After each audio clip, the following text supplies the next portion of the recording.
Hello guys! At ito naman yung paggawa natin ng ating graduation cake para sa isang nursing student. Diba? Ay, nursing, bale hindi na siya student kasi graduate na nga siya eh. Bale, ito, 8x4 yung size, chocolate moist cake. Tapos wala naman siya binigay na design, ako na rin daw yung bahala. So, gusto ko yung simple lang sana. Kaya, eto na. Tsaka biglaan din naman kasi ito. Then, ayan, pakikinisin lang natin. As usual, laging naka-crumb coat ng ating cake bago ko na i-video. Kasi napakita ko naman na dati kung paano ako ayos ng cake, mag-assemble ng cake.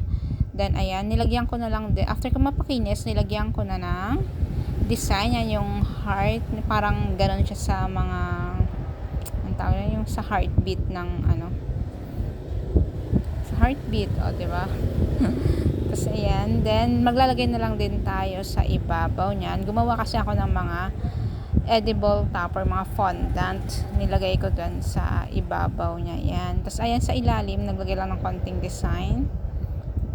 Nag-pipe lang tayo using 1M. Tapos, ayan na yung mga ginawa kong topper. Diba? May pinaprint ako, pero sabi ko mas maganda siya kapag fondant na lang. At saka medyo sinipag ako, kaya ayan. Tapos, yung ayun na lang, ang print lang dyan is yung congratulations, yan.